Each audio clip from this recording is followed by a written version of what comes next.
المرسلين خاتم الرسل وخاتم المعصومين وعلى آله وأصحابه أجمعين. أما بعد فأعوذ بالله من الشيطان الرجيم. بسم الله الرحمن الرحيم. والعصر إن الإنسان لفي خسر إلا الذين آمنوا وعملوا الصالحات وتواصوا بالحق وتواصوا بالصبر. صدق الله العظيم وصدق رسوله النبي الكريم الأمين. إن الله وملائكته يصلون على النبي يا جل ذكره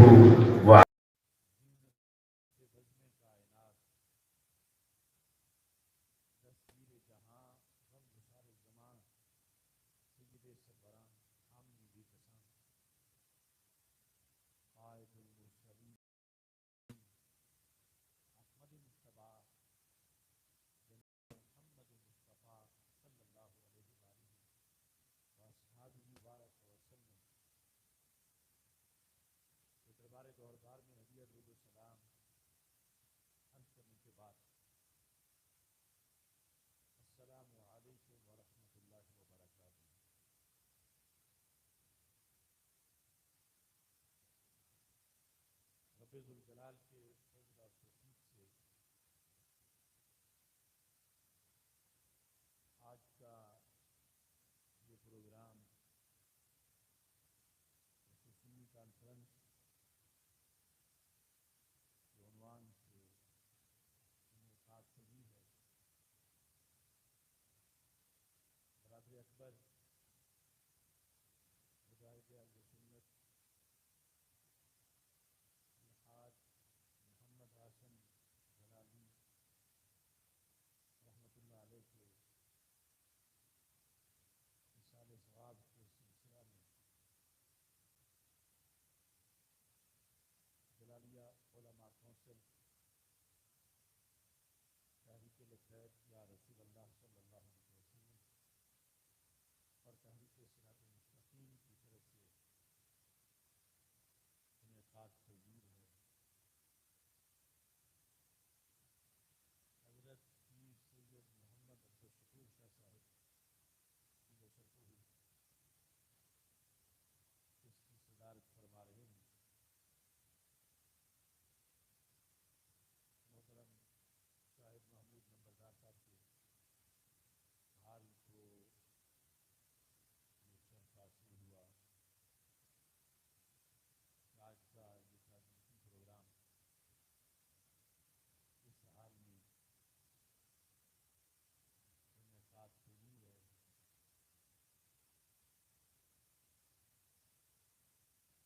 برادر اکبر کے صاحبزادگان اس وقت ہمارے ساتھ موجود ہیں. مفتی محمد حذیفہ جلالی صاحب اور عزیزم محمد ربیہ جلالی صاحب. اللہ تعالیٰ الحاج محمد حسن جلالی رحمۃ اللہ علیہ کو فردوس میں بلند مقام عطا فرمائے. ان کی زندگی بھر کی نیکیوں کو اعمال صالحہ کو قبول فرمائے اور سیئات سے درگزر فرمائے. اللہ پیچھے ان کے گھر میں خیر و برکت عطا فرمائے اور ان کے پانچوں صاحبزادگان کو ان کا مشن بطریق احسن آگے چلانے کی توفیق عطا فرمائے. آپ جتنے حضرات اس پروگرام کے منتظمین یا مہمانوں میں رونق افروز ہیں، میں آپ سب کا شکر گزار ہوں کہ آپ نے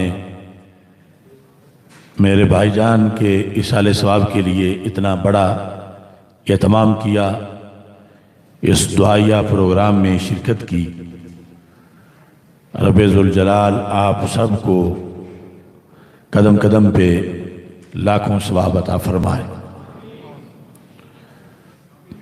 انسانی زندگی پانی کے بلبلہ کی مانند ہے، اور اس کے عارضی ہونے کے ساتھ ساتھ میں کوئی خبر نہیں کہ کب اس حیات مستعار سے ہم نے داعی اجل کو لبیک کہتے ہوئے موت کی وادی میں داخل ہونا ہے۔ اس واسطے قرآن مجید، قرآن رشید جو مومنین زندہ ہیں ہر دور کے، قرآن ان کو حکم دیتا ہے کہ پہلوں کے لیے دعا کرو، اپنے لیے بھی کرو۔ ربنا اغفر لنا ولاخواننا الذین سبقونا بالایمان، کہ اللہ ہمیں بھی بخش دے اور ہمارے ان بھائیوں کو بخش دے جو ہم سے پہلے دنیا سے چلے گئے حالت ایمان میں۔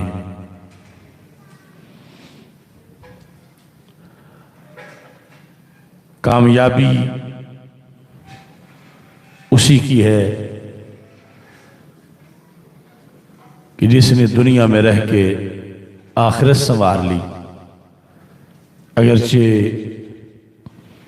دنیا میں اسے آزمائشوں کا، مصائب کا سامنا کرنا پڑا، تو یہ عارضی زندگی ہے جو جلد ختم ہو جانے والی ہے، اگرچہ کسی کی کتنی ہی لمبی کیوں نہ ہو، لیکن لمبی زندگی وہ آخرت میں ہے۔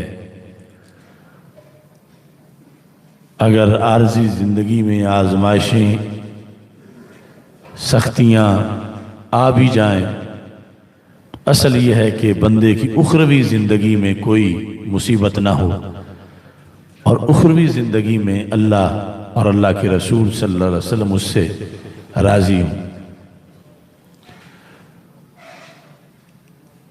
تو قرآن مجید برہان رشید میں رب ذوالجلال نے کامیاب زندگی کے لیے ہمیں لاہ عمل عطا کیا۔ وَالْعَصْرِ إِنَّ الْإِنسَانَ لَفِي خُسْرٍ، قسم ہے رسول اکرم صلی اللہ علیہ وسلم کے زمانہ نبوت کی کہ ہر انسان خسارے میں ہے، مگر اس انسان کے لیے کامیابی ہے جس میں 4 وصف موجود ہوں۔ إِلَّا الَّذِينَ آمَنُوا، وہ خسارے میں نہیں جو ایمان لے آئے، وَعَمِلُوا الصَّالِحَاتِ، اور پھر ایمان کے ساتھ ساتھ انہوں نے نیک کام کیے، اور صرف اپنے تک نیکی کو محدود نہیں رکھا، وَتَوَاصَوْا بِالْحَقِّ، اوروں کو بھی انہوں نے حق کا پیغام دیا۔ 4 وصف جس مومن میں، جس شخص میں موجود ہوں، قرآن مجید برہان رشید میں رب ذوالجلال نے اسے کامیاب قرار دیا ہے۔ بحیثیت مومن کامیاب زندگی کے اس لاہ عمل کو ہمیں روزانہ اپنے سامنے رکھنا چاہیے۔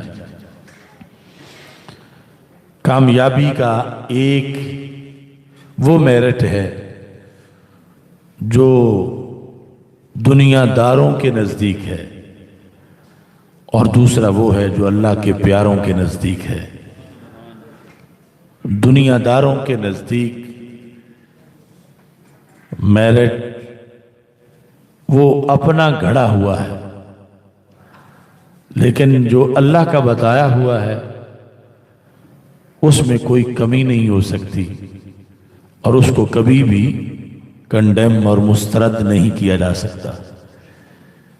آج دنیا میں کامیابی کے مختلف معیار ہیں، کچھ غیر مسلموں نے بنائے اور کچھ وہ جو ہیں تو مسلمان لیکن دنیا کی محبت میں کھو گئے ہیں، ان کے نزدیک ہیں کہ اولاد یوں کرے تو بندہ کامیاب ہے، فلاں کاروبار کریں تو بندہ کامیاب ہے، اتنا بینک بیلنس ہو تو بندہ کامیاب ہے، اس قسم کی بندے کو سہولتیں میسر ہوں زندگی میں تو پھر کامیاب ہے۔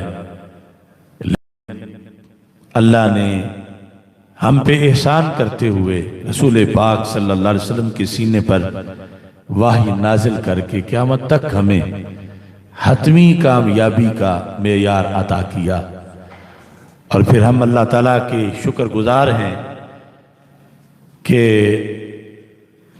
ان چاروں کے لحاظ سے سب سے پہلا وصف وہ ہم سب کو میسر ہے، ایمان، اور اس کے بعد عمل صالح، اور یہی ہمارا تحریک صراط مستقیم کا لاہ عمل ہے، اصلاح عقیدہ، اصلاح اعمال، اصلاح معاملات اور اصلاح نظام۔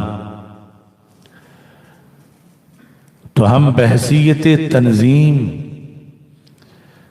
کامیاب لاہ عمل پر اللہ کے فضل سے گامزن ہیں، وہ تھوڑا ہم کر سکیں یا زیادہ، لیکن اللہ کا فضل ہے کہ ہم اس رستے پہ ہیں۔ ہماری تمام تر توانائیاں وہ تدریسی ہوں، تصنیفی ہوں، تبلیغی ہوں، تنظیمی ہوں، ان میں سر فہرست ایمان پر پہرا دینا ہے، صرف اپنے پر نہیں، اپنے دائرہ کار میں، قرب و جوار میں زیر اثر جب دیکھیں کہ کسی کا ایمان لٹ جانے کا خطرہ ہے تو اس کے لیے اسے مطلع کرنا، عقائد اسلامی کو بیان کرنا اور ان کی اصلاح کی کوشش کرنا۔ اور اس کے ساتھ ہی ہماری دعوت عمل کی دعوت ہے کہ ایمان کے بعد مرجیہ کا یہ عقیدہ ہے کہ صرف کلمہ پڑھ لینا کافی ہے اور اس کے بعد عمل کی کوئی ضرورت نہیں، لیکن ہم اللہ کے فضل سے اہل سنت ہیں، عقیدہ مقدم ضرور ہے اور عقیدہ کے بغیر کسی عمل کی کوئی حیثیت نہیں، لیکن ہم عمل کو لازم سمجھتے ہیں، اور عمل کی وجہ سے نور ایمان میں ترقی ہوتی ہے، اور عمل کی بنیاد پر انسان کو رب ذوالجلال کا مزید قرب ملتا ہے۔ اور اس کے ساتھ ہماری دعوت حق نے کر دی دوری دوری خدمتیں تیرے سپرد، خود تڑپنا ہی نہیں اوروں کو تڑپانا بھی ہے، خود سراپا نور بن جانے سے کب بنتا ہے کام، تجھ کو اس ظلمت کدے میں نور پھیلانا بھی ہے۔ دوسروں کو دعوت دینا، دوسروں کو حق کی دعوت دینا، وہ حق عقیدے کا ہے، وہ حق عمل کا ہے، معاملات کا ہے، نظام کا ہے، اس کو دوسروں تک پھیلانا اور پھر اس دعوت میں استقامت اختیار کرنا، چونکہ اپنی اصلاح اپنے اوپر نافذ کرنا علم کو یہ ایک لحاظ سے آسان ہے کہ بندہ اپنے اوپر چاہے تو پابندیاں لگا سکتا ہے، دین کی پابندیاں، اوروں پر مشکل ہے، لیکن شریعت حکم دیتی ہے کہ اوروں کو بھی بچانا ہے۔ اور بعض ایسے بھی مواقع ہوتے ہیں کہ اگر اوروں کو چھوڑ دیا جائے تو بندے کی اپنی نیکی بھی رائیگاں چلی جاتی ہے۔ مثلا جب سیلاب آئے اور وہ پانی محلے میں داخل ہو جائے تو ہر گھر میں داخل ہو جاتا ہے۔ یہ نہیں کہ جو سیلاب کے خلاف تھا ادھر پانی نہیں جائے گا، پانی اس گھر کو بھی ڈبو دے گا۔ اگر بد اعتقادی اور بد عملی کے گندے سیلاب سے بندہ بے نیاز ہو جائے کہ میری اولاد، میرے بھائی، ہم تو ٹھیک ہیں، باقی سب ڈوبتے ہیں تو ڈوب جائیں، تو پھر جب گندا سیلاب یا طوفان آتا ہے تو وہ پوچھ کے نہیں، وہ سارے گھروں کو ڈبو دیتا ہے۔ تو پہلے سے بد اعتقادی اور بد عملی کے خلاف جد و جہد فرض سمجھ کے کرنا، اور اس پر جب مصیبتیں آئیں تو صبر کرنا۔ چونکہ امر بالمعروف اور نہی عن المنکر کا جو فریضہ ہے، یہ اصل انبیاء علیہ السلام کا شعبہ ہے۔ سارے نبی اپنے اپنے زمانے میں ان کو رب نے اسی مقصد کے لیے بھیجا کہ وہ اچھائی کا حکم دیں اور برائی سے روکیں۔ اور ہر نبی اپنی قوم اور معاشرے میں دلیر ترین انسان قرار پایا ہے کہ جنہوں نے تبلیغ کرتے ہوئے کسی کے تیور نہیں دیکھے، بلکہ اللہ کی طرف سے دی ہوئی ڈیوٹی کو پورا کیا ہے اور بدری کے احسن پورا کیا۔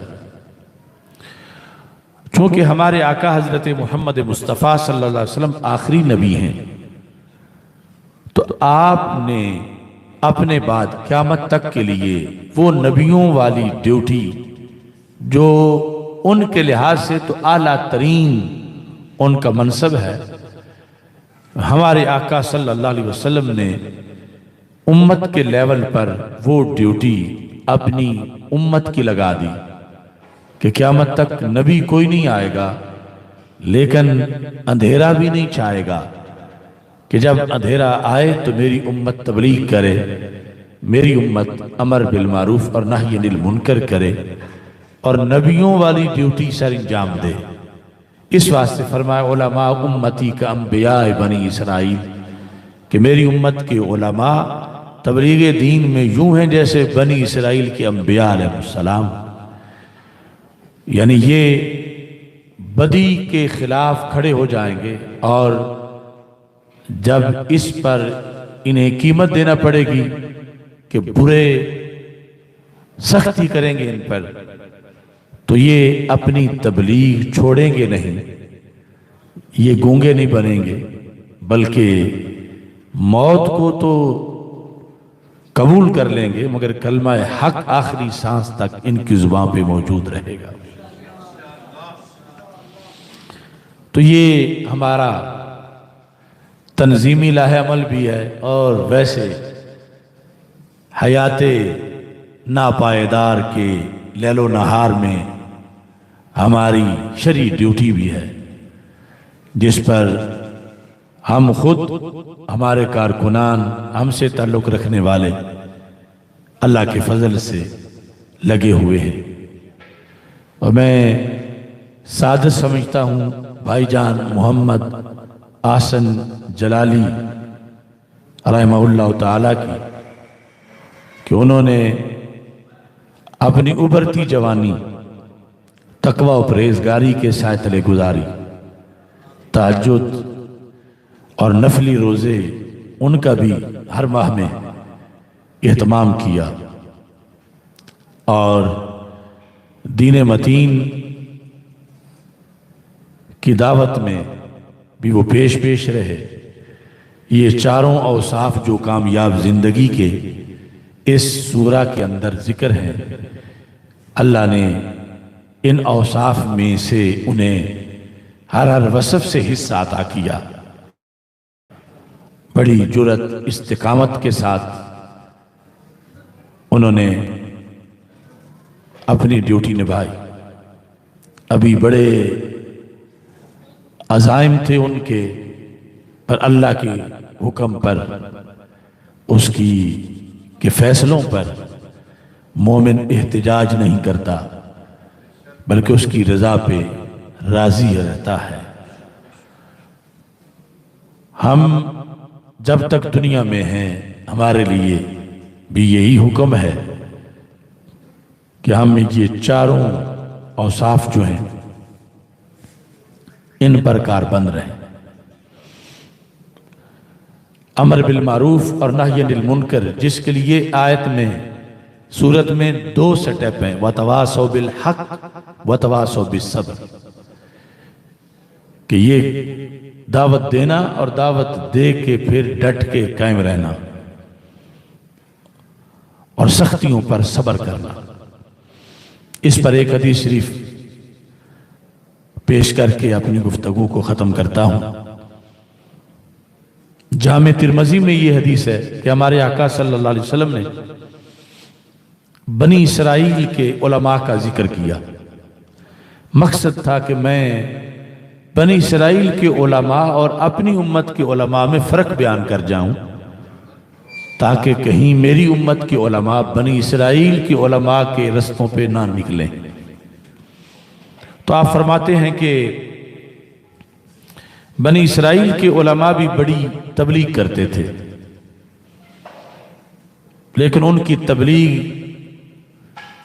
رنگ نہ لائی اور ان کے تبلیغ کرتے کرتے اندھیرے چھا گئے.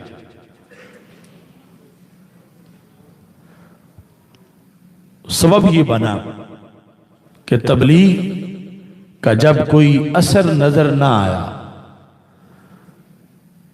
تو بنی اسرائیل کے علماء کے اعصاب ڈھیلے ہو گئے. یعنی پہلے بڑی سخت تقریر کرتے تھے شرک کے خلاف، سخت تقریر کرتے تھے شراب کے خلاف، زنا کے خلاف، لیکن معاشرے میں زانی لوگ جو تھے وہی بڑے مناصب پر تھے، جو شرابی تھے وہی بڑے چودھری لینڈ لارڈ تھے، سردار تھے. تو اس وجہ سے ان سخت تقریروں کی بنیاد پر انہیں ایک اجنبیت معاشرے میں محسوس ہو رہی تھی کہ ہماری کوئی معاشرے میں پذیرائی نہیں، کہ جن لوگوں نے ہمیں پروٹوکول دینا ہے ان کے خلاف ہم تقریریں کرتے ہیں اور وہ ہماری دعوت کو قبول نہیں کر رہے. یا تو وہ سیدھے ہو جاتے تو پھر ہمارے لیے آسانی ہو جاتی، وہ اپنی جگہ برائی پہ ڈٹے ہوئے ہیں. تو بنی اسرائیل کے علماء نے پینترا بدلا. انہوں نے کہا کہ ہم ان سے دوستی بناتے ہیں بروں کے ساتھ. تو دوستی کا جب فیصلہ کر لیا، فجالسوہم واکلوہم وشاربوہم، تو اکٹھے بیٹھنا شروع ہو گئے. یعنی انہی بروں کے ڈیروں پہ یہ علماء چلے گئے جن کے خلاف یہ تقریریں کرتے تھے. جب ان کے ساتھ اکٹھے بیٹھے تو پھر بیٹھنے کے ساتھ کھانا پینا بھی شروع ہو گیا. پہلے گنجائش صرف بیٹھنے کی انہوں نے نکالی کہ صرف بیٹھنا ہی ہے، اور بیٹھنے میں ظاہر ہے کہ وہ اس کو نام یہی دیتے ہوں گے کہ بیٹھیں گے تو ان کو سمجھائیں گے، اگر ان کے پاس بیٹھیں گے نہیں تو سمجھائیں گے کیسے. تو بیٹھنے کا دروازہ کھولا. بیٹھنے پر پھر چائے پانی بھی شروع ہو گیا. تو جب علماء جنہوں نے بروں کو برائی سے ہٹا کے نیکی پر لانا تھا یہ خود ان کے ساتھ جا ملے، تو ہمارے آقا صلی اللہ علیہ وسلم فرماتے ہیں ضرب اللہ قلوب بعضهم ببعض، رب نے ان کے دل آپس میں ملا دیے. یعنی دل بدی پہ مل گئے کہ ان علماء کو وہ چیزیں اب عیب محسوس نہیں ہو رہی تھیں کہ یہ زانی ہیں، یہ بدکار ہیں، حرام خور ہیں. ان کے ساتھ ہم نے اتنے خلاف، ان کے خلاف اتنے سال ہم نے تقریریں کی ہیں، علماء کو وہ کوئی چیز ذہن میں نہیں تھی اور اب آپس میں یارانہ شروع ہو گیا. تو رسول پاک صلی اللہ علیہ وسلم فرماتے ہیں پھر رب نے اس پورے پیکج پہ لعنت کر دی. یعنی صرف ان بروں پہ نہیں پلس علماء ان سب پہ لعنت کی. اور لعنت کا حکم دیا نبیوں کو کہ ان پہ لعنت کرو. لعن الذین کفروا، لعنت. اور یہ واضح کیا ہمارے آقا صلی اللہ علیہ وسلم نے کہ یوں علماء کی آزمائش ہوتی ہے اور پہلے ماضی میں ہو چکی ہے کہ بڑے بڑے مبلغ یوں ڈھیلے ہو جاتے ہیں اور پھر ان کو بدی نظر ہی نہیں آتی. آپس میں بیٹھنے کھانے پینے کی بنیاد پر ایک جیسے ہی ہو جاتے ہیں اور نتیجہ یہ ہے کہ اللہ کو تو سب پتہ ہے کہ یہ میں نے روکا تھا، یہ حرام ہے. ابھی اتحادی اگر حرام کے بن گئے ہیں تو یہ بنے ہیں، رب کا حکم تو وہی ہے. یہ بات جب ہمارے آقا صلی اللہ علیہ وسلم نے بیان کی تو آپ کا گفتگو کا انداز یہ تھا کہ آپ نے ٹیک لگائی ہوئی تھی. راوی چونکہ سارا منظر بیان کرتے ہیں تو ہمارے آقا صلی اللہ علیہ وسلم صحابہ کی مجلس میں ٹیک لگا کے بیٹھے تھے اور یہ ساری بات فرمائی. اب اس کے بعد اپنی امت کی علماء کی بات آئی تو ٹیک چھوڑ دی، ٹیک چھوڑ دی اور اب گفتگو کی. فرمایا والذی نفس محمد بیدہ لتأمرن بالمعروف وَلَتَنْهُوَنَّ عَنِ الْمُنْكَرِ وَلَتَأْخُذُنَّ عَلَى يَدَيِ الظَّالِمِ. فرمایا مجھے اس رب کی قسم جس کے قبضہ قدرت میں میری جان ہے، اے میری امت اور بالخصوص میری امت کے علماء، ایسا نہیں نہ کرو گے جیسے بنی اسرائیل کی علماء نے کیا. وہاں تو گزارا ہو گیا کہ وہ آخری امت نہیں تھے، تم پہ تو رب نے اختتام کیا ہے. اب تم میں کمی رہے گی تو پھر کون سی امت آئے گی وہ پورا کرنے کے لیے. لَتَأْمُرُنَّ بِالْمَعْرُوفِ وَلَتَنْهَوُنَّ عَنِ الْمُنْكَرِ. ضرور بے ضرور تم تو اچھائی کا حکم دیتے ہی رہو گے. تم سے تو یہ توقع نہیں کی جا سکتی کہ تم تھک جاؤ، تمہارے اعصاب کمزور ہو جائیں. تم ہو امتوں کے سردار اور رب نے تمہیں یہ شان دی ہے کہ تمہیں آخری بنایا ہے. یعنی ان کا بگاڑ صحیح کرنے کے لیے تو نبی آنے کی گنجائش تھی، نبی آتے تھے اور پھر اصلاح ہوتی تھی، اور اب تو آخری نبی آ گئے. اب میرے بعد تم نے یہ ڈیوٹی دینی ہے تو پھر ضرور بھی ضرور اے صحابہ قیامت تک کے مسلمانوں کو بتانا، بالخصوص جو ان میں علماء ہیں، کہ تم نے نیکی کی دعوت میں ڈھیلا نہیں ہونا، تم نے ضرور اچھائی کا حکم دینا ہے اور ساتھ تم نے ضرور بدی سے روکنا ہے. یعنی صرف ایک بات نہیں کہ اچھائی کا حکم تو دیتے رہو، بدی ہوتی ہے تو آنکھیں پھیر لو، تو پھر تو ایمان ہی نہیں ہوگا. یہ دو پر ہیں پرواز کے. تم نے ضرور اچھائی کا حکم دینا ہے اور تم نے ضرور بروں کو بدی سے روکنا ہے، کیونکہ تم آخری ہو. تمہیں وراثت ملی ہے نبیوں کی، تم علماء بنی اسرائیل کی طرح ہو، انبیاء بنی اسرائیل کی طرح. تم انبیاء بنی اسرائیل کی طرح ہو، تمہیں ان کا ورثہ ملا ہے. تو ساتھ فرمایا وَلَا تَأْخُذُنَّ عَلَى يَدَيِ الظَّالِمِ. یعنی سرکار کا غلام ہونا اس کی شان بھی بڑی ہے، امتحان بھی بڑا ہے. فرمایا الفقر اسرع الى من يحبني من السيل الى منتهاه.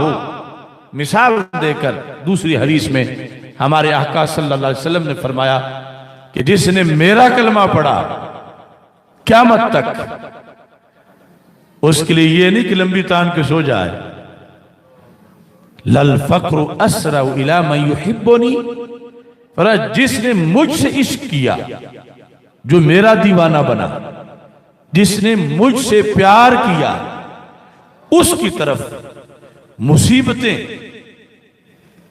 اتنی تیزی سے آئیں گی جتنی تیزی سے اونچی جگہ سے نشیبی جگہ کی طرف پانی زور سے آتا، اور صرف اس قدر نہیں، اس طرح اسرع، فرما بلند جگہ سے ڈھلوان کی طرف پانی اتنی تیزی سے نہیں جاتا جتنی تیزی سے امتحان میرے عاشق کی طرف جاتے ہیں۔ یعنی یہ فرمایا، یہ نہ سمجھنا کہ ہم کلمہ پڑھ کے پھر آگے موج ہی موج ہے، موج ہے لیکن درمیان میں امتحان ہے، اور پھر جس کی جتنی بڑی شان ہے اتنا بڑا امتحان ہے۔ اشد الابتلاء الانبیاء ثم الامثل فالامثل، سب سے سخت امتحان رب نبیوں کا لیتا ہے، اور پھر جن کا مرتبہ و مقام جتنا جتنا انبیاء کے قریب ہوتا ہے اتنا اتنا پھر امتحان بھی سخت ہوتا ہے، جو دوری ہوتی ہے امتحان جو ہے وہ ہلکا ہوتا چلا جاتا ہے۔ تو ہمارے آقا صلی اللہ علیہ وسلم نے فرمایا کہ تم نے اچھائی کا حکم دینا ہے، تم نے بدی سے روکنا ہے، اور آگے اس کے کیا فرمایا، تم نے ظالم کو آگے بڑھ کے دونوں ہاتھوں سے پکڑنا ہے۔ یہ اپنی امت کو رسول پاک صلی اللہ علیہ وسلم نے نصاب دیا۔ یہ ترجمہ اس کا دو طرح کیا جاتا ہے کہ ایک تو خبر دی کہ تم ایسا کرو گے، دوسرا یہ ہے کہ توقع تو اس سے ہے کہ تم ایسا کرو گے، تم ایسا کرنا چاہیے، اور دھیان رکھنا اس سے پیچھے نہیں ہٹنا کہ تم ندی سے روکنا ہے، اور یوں روکنا ہے اگر موقع آئے تو پھر برے کو روکنے کے لیے اس کا ہاتھ بھی پکڑنا ہے، صرف لفظوں میں نہیں، اس کا ہاتھ بھی پکڑنا ہے، اور ایک ہاتھ نہیں، وَلَا تَأْخُذُنَّ عَلَى يَدَيِ الظَّالِمِ، اصل میں تھا عَلَى يَدَيْن، نون اضافت کی وجہ سے گر گیا، ظالم کے دونوں ہاتھوں کو تم نے پکڑنا ہے۔ تو اس بنیاد پر رسول اکرم صلی اللہ علیہ وسلم نے اس توقع کا اظہار کیا، یا یہ خبر دی، اور 14 صدیوں نے ثابت کیا کہ یہ امت بدی کے ساتھ کمپرومائز کر کے نہیں رہی، اگر کمپرومائز کر جاتی تو چند سالوں میں دین ختم ہو جاتا۔ اس امت نے اپنا آخری ہونا ثابت کیا، اس امت نے آخری نبی صلی اللہ علیہ وسلم کے ساتھ اپنی نسبت کو ثابت کیا، اس امت نے بتایا کہ یہ علماء بنی اسرائیل کی طرح نہیں ہیں، یہ علماء انبیاء بنی اسرائیل کے وصف والے ہیں۔ اور پھر 14 صدیوں میں بڑے بڑے ہنگامے ہوئے، بڑے بڑے طوفان اٹھے، بڑی بڑی کربلائیں سجیں، بڑے بڑے مقتل آئے، بڑی بڑی آزمائشوں سے کوڑے کھاتے ہوئے علماء کی پشتیں آگے بڑھی، مگر دین کا جھنڈا سر نگوں نہیں ہونے دیا۔ تو سرکار نے جو توقع ظاہر کی تھی، یا جو حکم فرمایا تھا، امت کے علماء اجتماعی طور پر پورے اترے، اور ساتھ ہمارے آقا صلی اللہ علیہ وسلم نے فرما دیا اگر تم نے بھی ویسے ہی کیا جیسے بنی اسرائیل کے علماء نے کیا تھا، تو پھر فرما تم پہ بھی ویسے ہی لعنت ہوگی جیسے ان پہ لعنت ہوگی۔ تو لہٰذا جو پھسلیں گے وہ لعنت کے مستحق بنیں گے، اور جو قائم رہیں گے ان کے لیے پھر عارضی دنیا کے بعد آسانیاں ہی آسانیاں ہیں۔ تو اس بنیاد پر یہ سبق میرے لیے بھی ہے، آپ سب کے لیے بھی ہے، اور یہ سبق ہے دنیا میں زندہ رہنے کا طریقہ۔ محض زندگی بھینس کی بھی ہے، گائے کی بھی ہے، گدھے کی بھی ہے، لیکن اشرف المخلوقات کی زندگی کا چج طرز طریقہ وہ ہے جو رسول پاک صلی اللہ علیہ وسلم نے اس امت کو عطا فرمایا، اور اس کے مطابق زندگی گزر جائے تو کوئی افسوس نہیں، خواہ تھوڑی ہو خواہ زیادہ ہو، کیونکہ دنیا میں بڑے سے بڑے تاجور کے پاس بھی ملک الموت کو روکنے کی کوئی اتھارٹی نہیں۔ تو جانا تو سب نے ہے، لیکن اچھا اس کا جانا ہے کہ جس نے زندگی قرآن و سنت کے اصولوں کے مطابق بسر کی، اور افسوس اس پر ہے کہ جو زندگی ہمت ہار گیا باطل کے سامنے اور گھٹنے ٹیک گیا اور ان کے ساتھ جا بیٹھا اور ان کے ساتھ مل گیا، اور یہ بھول گیا کہ وہ آخری امت کا مبلغ ہے، اور آخری امت کا پیر طریقت ہے، اور آخری امت کا وہ عالم دین ہے، آخری امت شرف بڑا ہے۔ دیکھو نا ادھر صحن چمن کو اپنی بہاروں پہ ناز تھا، وہ آ گئے تو ساری بہاروں پہ چھا گئے، نہ رکھی گل کے جوش حسن نے گلشن میں جا باقی، چٹکتا پھر کہاں غنچہ کوئی باغ رسالت کا، کہ جب آخری نبی آئے تو کیوں دروازہ نبوت کا بند ہوا، کہ اب پیچھے کوئی خصلت اچھی، کوئی خوبی، کوئی وصف، کوئی کمال بچا ہی نہیں کہ جو ان میں نہ ہو اور کسی اور کو دے کر بھیجا جائے، سب کچھ ان میں جمع ہو گیا ہے، لہذا نبوت کا دروازہ بند ہو گیا۔ تو ایسی امتوں میں بھی یہی بات ہے کہ اس امت کی خوبیاں، اس کی شجاعت، جرأت، حافظہ، علم، استقامت، تقوی، عدل، حیا، پرہیزگاری، پارسائی، اس کو رب نے اتنی دے دی کہ اب پیچھے کچھ بچا ہی نہیں کہ کوئی اور کمی پورا کرنے آئے۔ تو یہ جب اعزاز اس امت کے اولین لوگوں میں واضح ہوا تو اب اپنی سرداری بھی نبھانی ہے کہ رب نے جب ہمیں آخری بنایا تو ہمیں اپنے کردار سے یہ بتانا ہے کہ سب کچھ ہمیں مل چکا ہے، اور ہمیں اپنے آپ کی اہلیت وہ ظاہر کرنی چاہیے۔ اور وہ پہلی امتیں اور ہوتی تھیں کہ جن کے کفارے ادا کرنے والی بعض میں امتیں آتی تھیں، جس سے پتہ چلتا تھا کہ ان کا وہ پیپر تو اس میں ناکام تھے، اب کامیابی والے آ گئے ہیں، لیکن ہم وہ ہیں کہ ہمارے بعد کوئی آ ہی نہیں سکتا، کہ ہم آخری ہیں، آخری ہیں امت ہونے میں۔ اس بنیاد پر ہمیں اس چیز کا ساری زندگی دھیان کرنا ہے۔ آج کے اس اجتماع میں ایک تو یہ اعلان کرنا چاہتا ہوں کہ بھائی جان محمد احسن جلالی صاحب آپ کے چیلم کا اجتماع، جو بہت بڑا اجتماع ہوگا انشاءاللہ، وہ حضرت حافظ الحدیث پیر سید محمد جلال الدین شاہ صاحب نقشبندی قادری قدس سر العزیز کے مقدس دھرتی بھکی شریف پہ 12 دسمبر کو منعقد ہوگا۔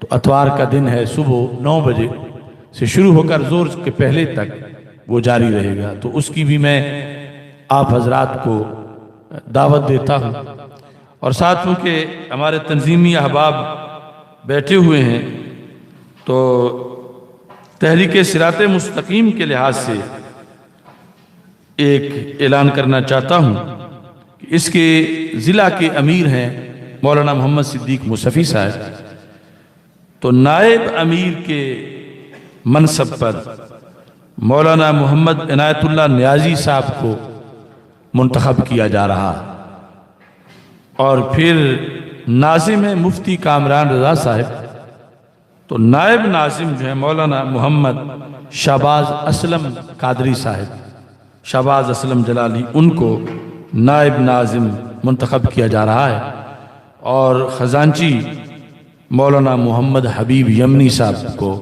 مقرر کیا جا رہا ہے۔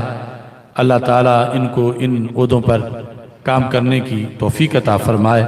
وآخر دعوایا ان الحمد للہ رب العالمین۔